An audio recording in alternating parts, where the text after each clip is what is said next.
Michael Jackson stood in his dressing room at the Tokyo Dome on November 8, 1992, going through his final pre-show ritual. Meditation, vocal warm-ups, mental preparation. In exactly 10 minutes, he would take the stage in front of 80,000 people for one of the most anticipated concerts of his Dangerous World Tour. His security chief, Bill, knocked on the door. "Michael, 5-minute warning. We need to start moving you to the stage area." Michael nodded, took one last deep breath, and opened the dressing room door. And there, sitting on the floor directly outside his door, was a little boy, maybe 6 years old, Asian, wearing a Mickey Mouse t-shirt and jeans. His face was streaked with tears, his eyes red and swollen from crying. When he saw Michael, he looked up with an expression of pure terror and desperation. "Mama," the child whimpered. "Mama." Michael immediately knelt down. Hey, it's okay. Where's your mama?" The boy just cried harder. "Mama, mama." Bill stepped forward. "Sir, we need to go. Security can handle this. There's probably a frantic mother looking for him somewhere in the venue."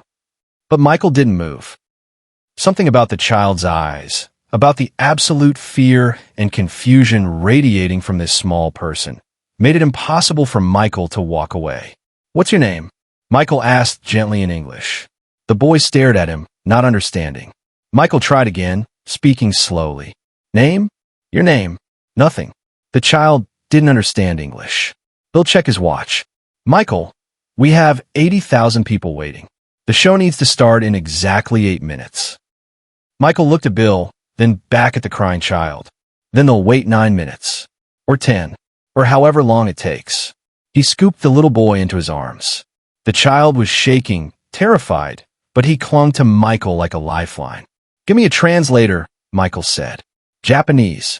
Right now. And tell the production team the show is delayed until we find this child's family."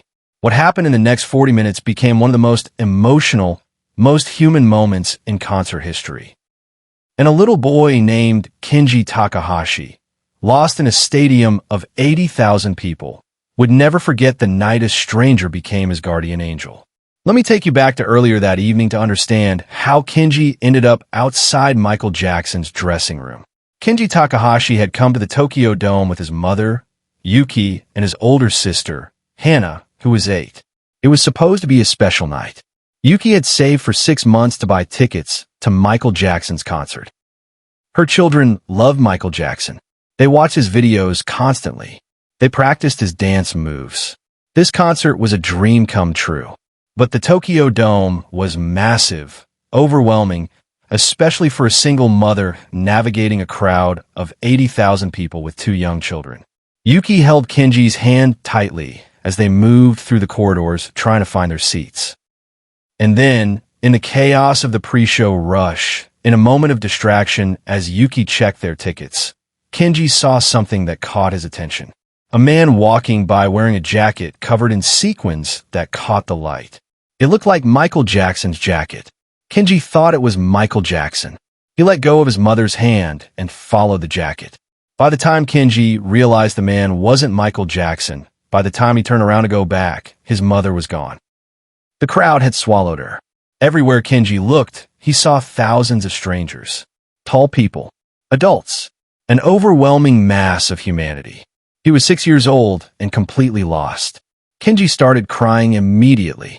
He called for his mama, but his small voice was lost in the roar of 80,000 people finding their seats, talking, laughing, excited for the show.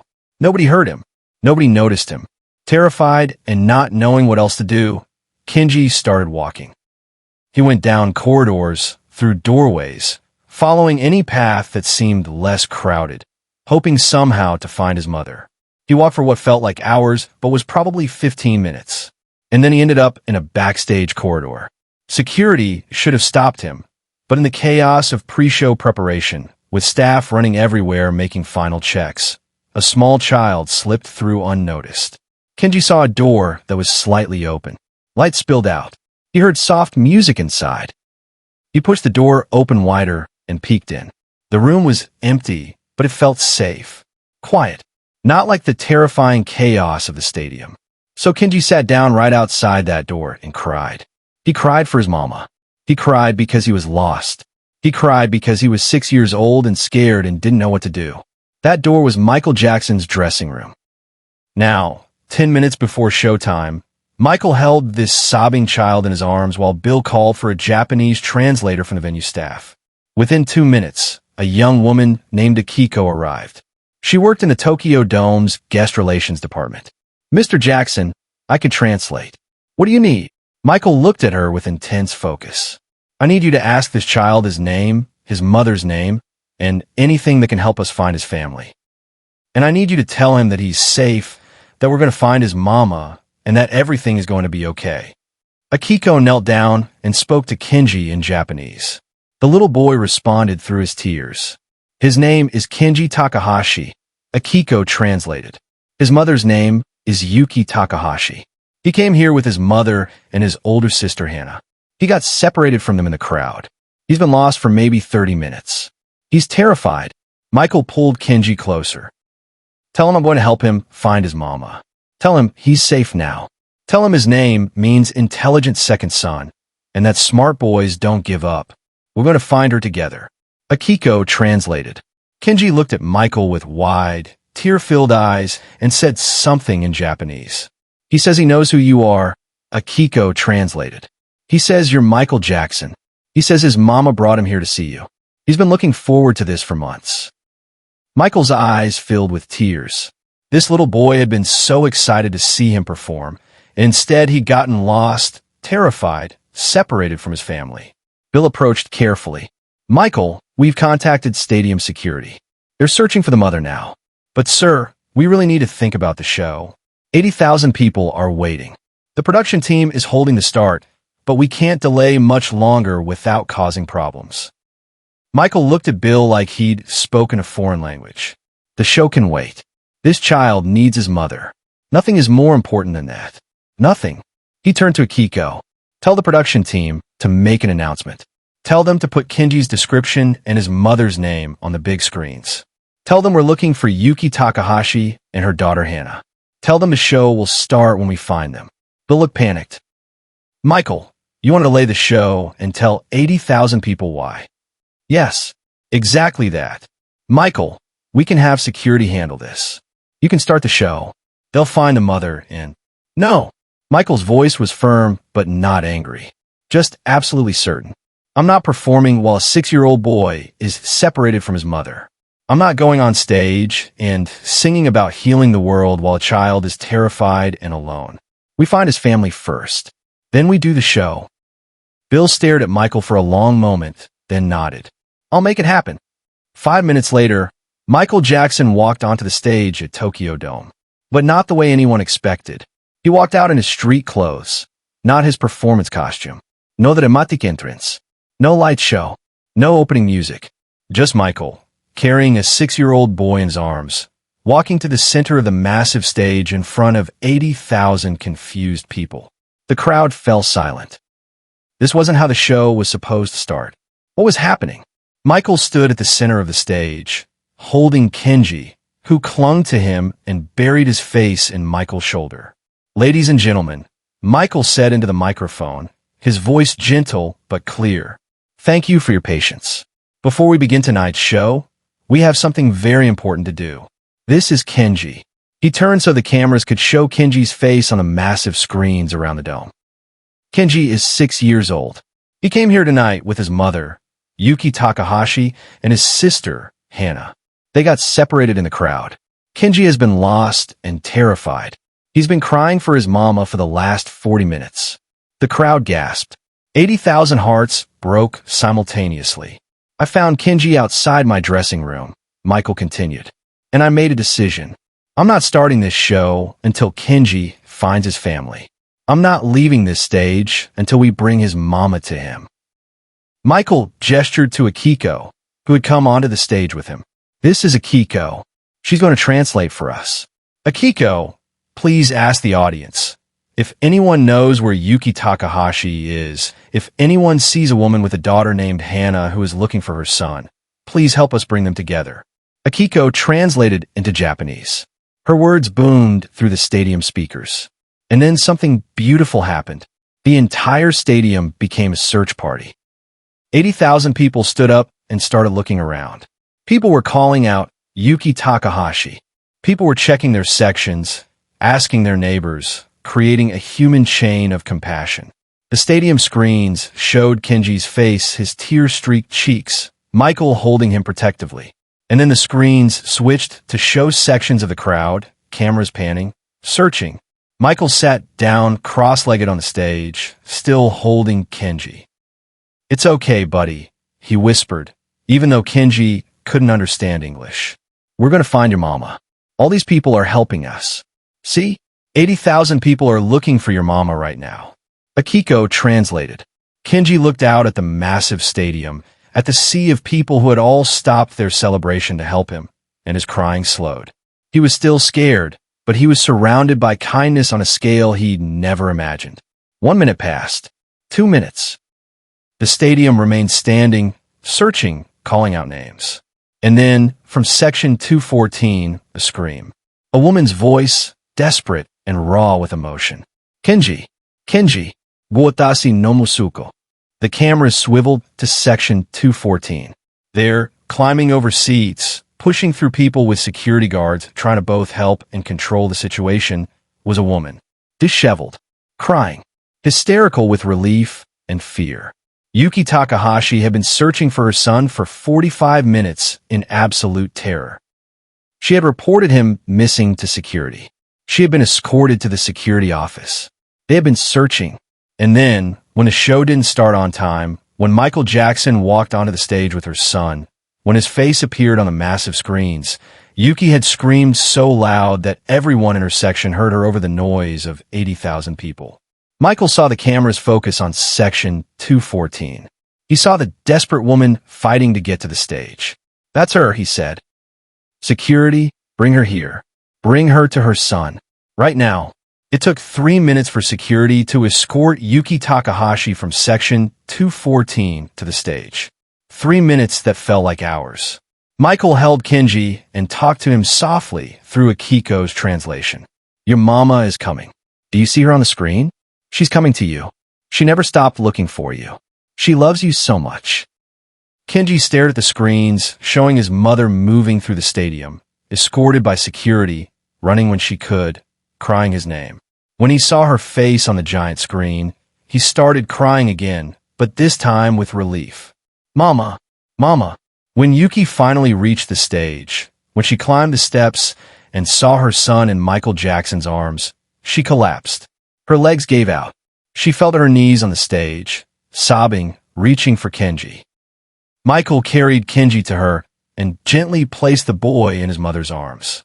Yuki clutched her son, crying into his hair, rocking him, speaking rapid Japanese that Akiko didn't even try to translate because the language of a mother reunited with her lost child needs no translation. 80,000 people in the Tokyo Dome erupted, not in applause for a performance, but in the sound of collective relief, collective joy, collective catharsis. People were crying. Strangers were hugging each other. Everyone in that stadium had just participated in a miracle of community, of compassion, of choosing what matters. Michael knelt beside Yuki and Kenji. He put his hand on Yuki's shoulder. Through Akiko, he said, he was very brave. He never gave up. And now he's back with you where he belongs. Yuki looked at Michael through her tears. "Thank you," she said in halting English. "Thank you. Thank you." A young girl pushed through security and ran onto the stage. Hannah, Kenji's 8-year-old sister, had been with security while they searched for Kenji. Now she ran to her mother and brother, completing the reunion. Michael stood and stepped back, giving the family their moment. He picked up the microphone again. "Ladies and gentlemen, Kenji has found his mama. Now we can celebrate. Now we can make music, because music only matters if we care about each other first. Thank you for helping. Thank you for caring. Thank you for being part of something more important than any show." The stadium exploded with applause again.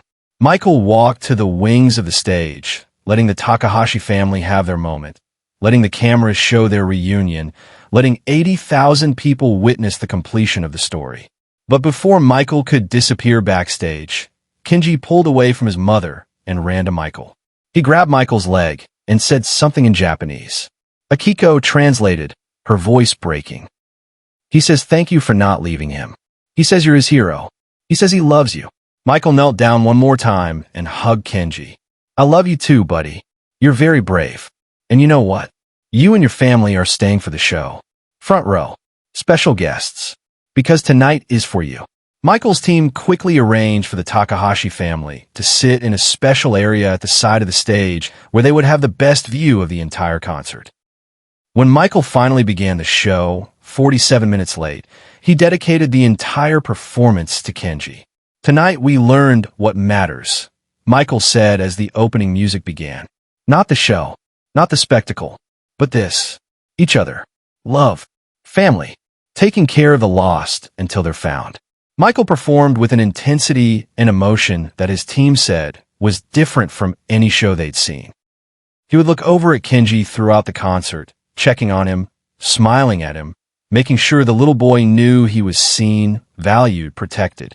During Heal the World, Michael brought Kenji back on stage.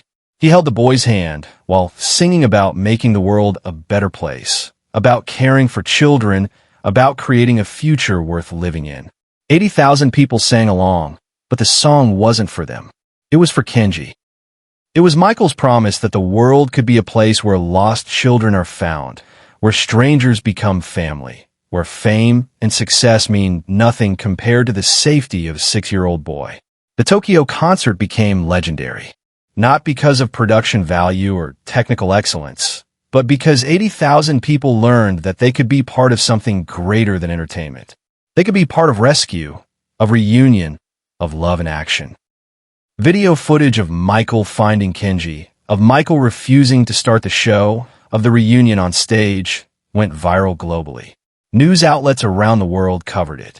Michael Jackson delays concert to find lost child, ran on front pages. But the real story was what happened after. The Takahashi family and Michael stayed in touch. Michael would call Kenji every few months as the boy grew up. He sent gifts on birthdays.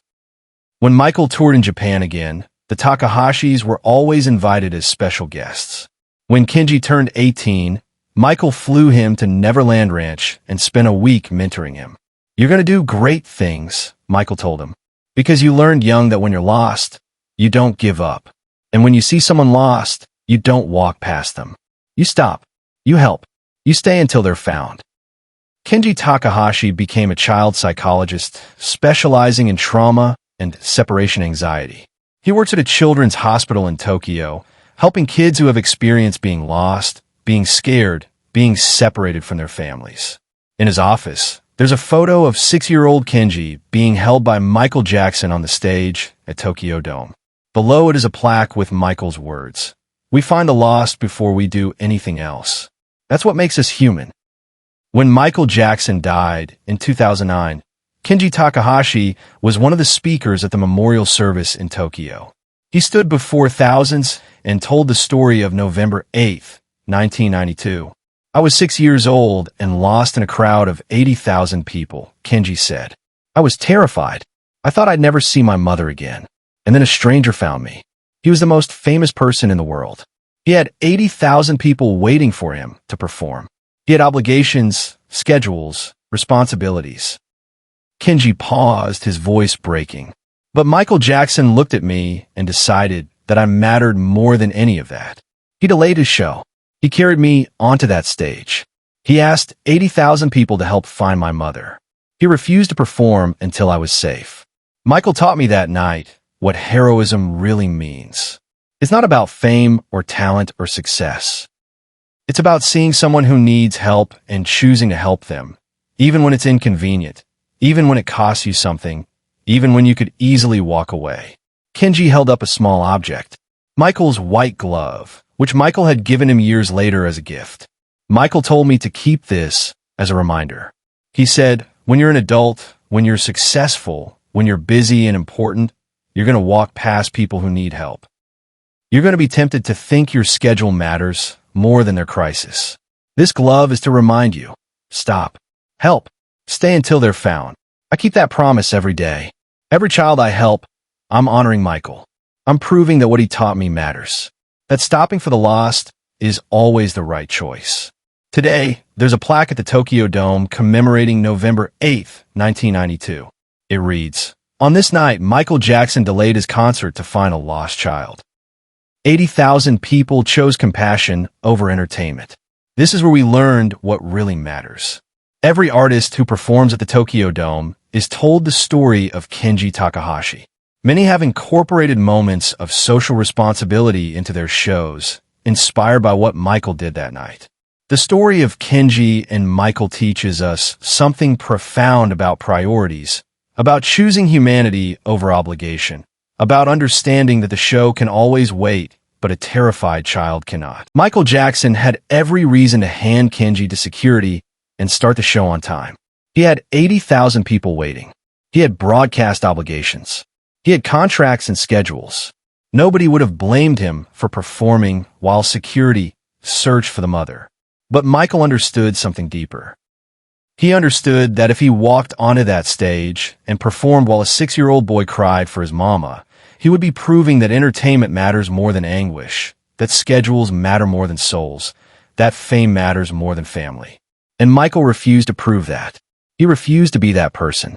He refused to live in a world where lost children are someone else's problem. So he stopped. He carried Kenji onto that stage.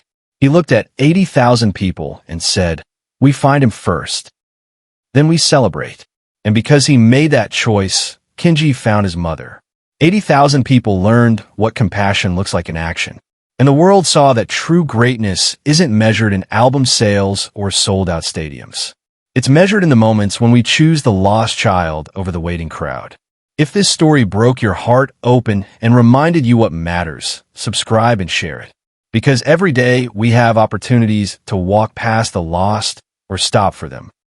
To prioritize our schedules or prioritize someone's crisis.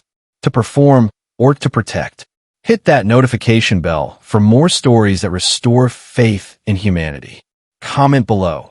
Have you ever stopped everything to help someone, or has someone stopped for you when you're lost? Share your story. Your moment of stopping might inspire someone else to become someone's hero. And remember Michael Jackson's words, "We find the lost before we do anything else." That's what makes us human. The show can always wait. The lost child cannot. When you're faced with that choice, be like Michael. Stop. Help. Stay until they're found. That's when you stop being just another person walking by. That's when you become someone's hero. That's when fame becomes purpose. That's when success becomes service. That's when you prove that love is stronger than schedule, that compassion is more important than convenience, and that finding the lost matters more than anything else we think we have to do.